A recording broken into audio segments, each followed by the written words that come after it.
Chers amis, bonjour. Nous allons parler aujourd'hui des lois concernant la challah. Nous avons parlé la dernière fois au niveau de la hashkafa, au niveau de la pensée juive sur la challah. Cette fois-ci, nous parlons des lois concernant la challah. Alors, sachez que c'est une mitzvah positive assez, d'accord, que de prélever la trouma de la pâte ou du pain. Donc, on va voir ça tout de suite.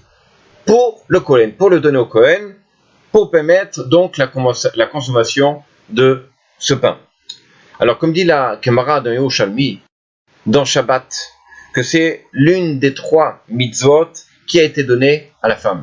Même si, évidemment, cette mitzvah concerne aussi l'homme, mais on va dire comme ça, l'essentiel de la mitzvah a été donné à la femme.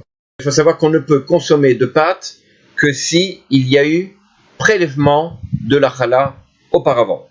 C'est-à-dire que si tout a été cuit, on ne pourra pas, encore une fois, consommer si on ne prélève pas la challah sur la pâte. Alors, même si le pain a été cuit, sachez que l'on peut prélever la challah sur le pain cuit, bediavad a posteriori. Maintenant, il faut savoir, c'est que le prélèvement de la challah ne se fait qu'avec l'autorisation, bien entendu, du propriétaire, on va dire, de la pâte. Moi, je ne peux pas rentrer dans la cuisine de quelqu'un, de mon voisin, et dire, tiens, j'ai envie de faire prélever la challah, j'ai pas réussi à le faire à la maison, je vais essayer de le faire chez mon voisin. Évidemment, je ne peux pas, parce que, encore une fois, c'est un vol, je suis obligé d'avoir l'autorisation. Dans le cas contraire, alors c'est comme si je n'avais rien prélevé. Alors, d'après la Torah, il n'y a pas de quantité précise pour le prélever la challah, peu importe la quantité, d'après la Torah, toute quantité est bonne. Alors évidemment, une personne ne peut pas prélever la challah entièrement, c'est-à-dire qu'il a une pâte, il dit toute cette pâte-là, je la prélève en tant que challah. Évidemment, il faut toujours laisser un morceau, qui est un morceau dans lequel on va consommer, d'accord? Toute la challah ne peut pas, évidemment la challah, elle n'est pas consommable, elle doit être brûlée. Juste avant de cuire le pain, elle devrait être brûlée, ou en tout cas laissée de côté. On ne pourra pas la consommer, mais encore une fois, toute challah, je ne peux encore une fois, utiliser toute la challah si je ne laisse pas une partie pour consommation, pour pouvoir consommer, pour faire du pain, etc. Alors, dans les cas, on va dire comme ça, d'usine ou le boulanger qui va faire pas mal de baguettes de pain, alors, en général, là-bas, comme ça, rapporte justement le Shulchan Aruch dans dans le chapitre 322, le premier séif, dans lequel il dit justement qu'on prélèvera 1/48 de la pâte, de la totalité de la pâte qui a été faite pour faire les baguettes, ou peu importe, toute pâte qui va être consommée. Alors on a vu cela d'après le Ben Ish Chai, mais le Chida aussi rapporte au nom du Harizal qu'il est bien au moins une fois dans l'année que le mari puisse faire lui-même la mitzvah du prélèvement de la challah. Vous rappelez-vous, le Ben Ish Chai avait dit que avant Kippour, c'est bien qu'il, comme ça, il rajoute des mitzvahs sur lui, que lui-même prélève la challah.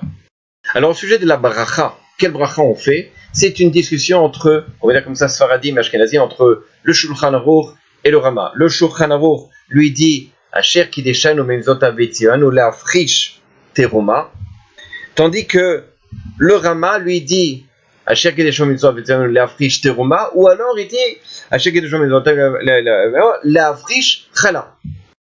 Le Ben Ish Chai, pour sa part, il va faire, on va dire que ça, le shalom entre les deux, il dit on fera la bracha la friche Troumat Chala. Voilà. Lui, il dit comme ça, le Ben Ish Chai.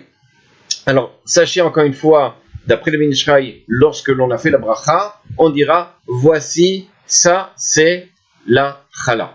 Comme ça, on précise bien, textuellement, ça, c'est la Chala, et on le met de côté, et on le brûle, comme a dit le Rama, dans le chapitre, à la fin du chapitre 322, on devra brûler, avant de faire cuire le pain, la Chala. Alors, il faut savoir que l'on soit en Eretz Israël ou que l'on soit en Chutz La'aretz, en dehors d'Israël, la bracha, évidemment, est la même. Le Rambam, dans l'Ilchot Bikurim, nous dit que si jamais on n'a pas fait la bracha, on ne pourra pas revenir dessus. Là, il rapporte justement, dans l'Ilchot Brachot, dans le premier Perek, Aleph, Alacha, Vav. Alors, il faut savoir, et c'est une chose importante, c'est qu'on ne prélèvera la challah que sur la pâte composée des 5 céréales, à savoir le blé, la pote, le froment, etc. Il y a 5 céréales. Le riz ne fait pas partie de ces 5 céréales. Donc si moi je fais une pâte de riz, je n'aurai pas à prélever, bien entendu, la challah. Sachez que ces 5 céréales, justement, ce sont les 5 céréales qui deviennent interdits à Pessah, à consommation, s'ils sont mélangés à l'eau, avec un certain nombre, puisqu'on appelle le chametz à partir de ces 5 céréales-là. Donc la challah ne provient que de ces 5 céréales-là. Donc toute pâte qui est faite en dehors de ces 5 céréales, le blé, l'orge, etc., n'aura pas besoin d'être prélevée la challah. Évidemment, on ne prélève la challah qu'au moment où j'ai mélangé la farine avec de l'eau et j'en ai fait une pâte. Alors, si une personne a mis de la farine avec de l'eau et il n'a pas encore pétri, une autre personne arrive, un ami à lui, qui lui donne bien entendu la possibilité de faire le mitzvah, il prélève, il a oublié, il ne savait pas, il prélève avant d'avoir pétri la pâte, alors a posteriori, on pourrait dire que le prélèvement a été fait, plus besoin de le refaire. Sachez une parenthèse, c'est que si on prélève la challah en Eretz Israël, on accomplit une mitzvah de la Torah. En dehors d'Israël, c'est juste une mitzvah des Rabbanan, des sages, juste pour nous dire qu'on n'oublie pas et on évite d'oublier la mitzvah de prélever la challah le jour où on ira en Eretz Israël. Donc tous ceux qui habitent en dehors d'Israël ne font qu'une mitzvah des sages. Sachez que si c'est un non-juif qui a fait de la pâte, a pétri la pâte, on sera exempt de challah puisque c'est écrit Arisotechem, votre pâte à vous les Ham Israël. Maintenant, s'il y a une association, on va dire comme ça, un juif avec un non-juif, qui sont associés égal pour égal dans la confection de la pâte, alors effectivement, il y aurait une mitzvah, malgré tout, de prélever la pâte.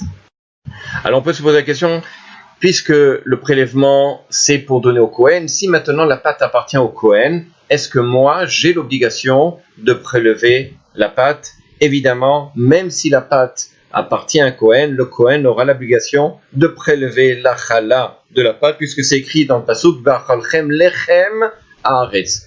Lorsque vous consommerez le pain de la terre, vous, c'est-à-dire toute personne, toutes les tribus qui consomment le pain de Eretz Israël, ou le pain en tous les cas, devra prélever la challah. Alors en ce qui concerne la quantité pour pouvoir prélever la challah, il est écrit comme ça, Reshit Arisotechem. Alors Arisotechem, c'est Isotechem, c'est une quantité.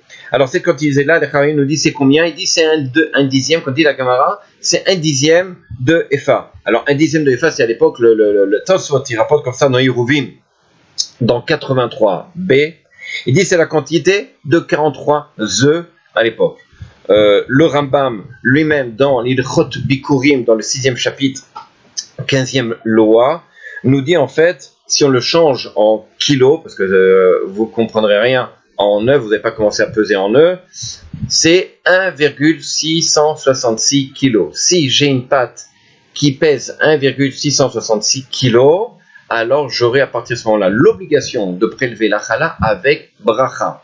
Le Kafarim nous dit qu'en dessous de ça, si j'ai moins que 1,66, j'ai 1,3 kg, je prélèverai malgré tout la challah sans bracha. Alors le Ben Ishraï, pour ceux qui vont selon Ben Ishraï, c'est celui qui est le plus exigeant, nous dit qu'on ne fera la bracha lors d'un prélèvement que si la pâte a atteint la quantité de 2,490 kg. D'après le Chazon Ish et d'après le Rav Kanievski, le Stapler, alors il dit lui non, quand même pas, si la pâte a atteint la quantité de 2,250 kg, alors on devra prélever la challah avec bracha. Alors évidemment, une personne va dire ouais moi ça me saoule, etc. Je vais pas faire la bracha, je vais pas faire, donc je vais juste faire un petit peu de pâte. Évidemment, il n'a pas le droit de faire ainsi, s'il a des invités, etc. Qu'il fasse sa quantité voulue pour pouvoir faire la mitzvah du prélèvement de la challah, avec la bracha. D'ailleurs, si, imaginez, j'ai une assiette, un bol, où j'ai mis une quantité de pâte qui n'a pas besoin d'être prélevée. On n'a pas besoin de prélever la challah puisque la quantité est minime. Par exemple, j'ai mis 500 grammes de pâte. D'accord ? Et à côté, j'ai mis encore une autre pâte, 500 grammes de pâte, etc. Mais tout dans l'ensemble, effectivement, on arrive à la quantité de 1,666 pour ceux qui font, c'est d'après le Shulchan Aruch. Alors, si la pâte, on va dire comme ça, s'est collée, ces morceaux de pâte se sont collés les unes aux autres, alors c'est mitzaref, comme il dit la halakha, ça s'ajoute à la quantité globale de pâte et on sera obligé effectivement de faire le prélèvement de la chala avec bracha.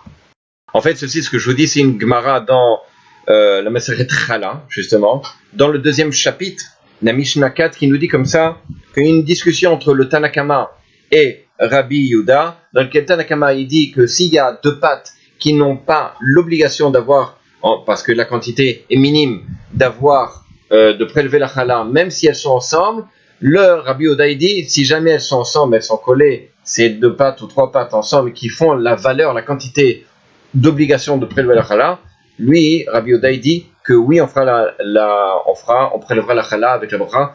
En fait, le Shulchan Aruch, bien entendu, va comme d'après Rabbi Yehuda dans ce cas-là.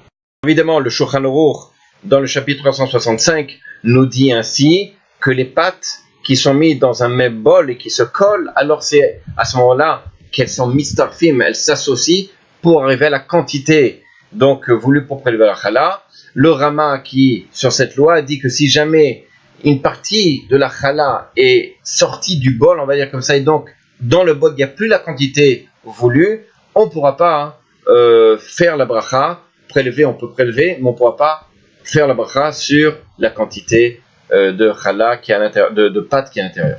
Alors il y en a même certains qui disent que deux morceaux de pâte peuvent être réunis simplement par le fait de mettre une serviette dessus. Ces deux morceaux de pâte, en quantité séparée, elles n'ont pas la valeur pour pouvoir prélever la chala. Mais si je mets une serviette dessus ou simplement en dessous, c'est-à-dire comme si je les réunis ensemble, et ensemble elles font la quantité de pâte, eh bien ces chachamim-là disent que oui, on prélèvera la chala avec bracha.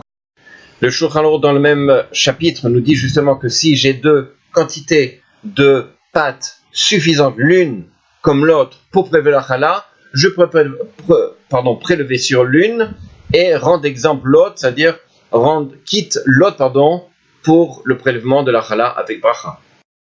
Alors, chose importante, c'est que le Shulchan Aruch nous explique que dans son chapitre 324, l'Halakha 2, nous dit justement que si deux morceaux de pâte se sont collés, donc on a dit, et ces deux pâtes-là ont la quantité suffisante pour prélever la chala et de faire la bracha dessus, si jamais chacune de ces pâtes sont faites d'un céréal différent, celle-ci de blé et celle-ci d'orge, qu'elles sont collées ensemble, puisqu'elles sont faites de deux céréales différents, elles ne pourront pas s'associer dans la quantité générale pour prélever la chala et bien entendu faire de la bracha.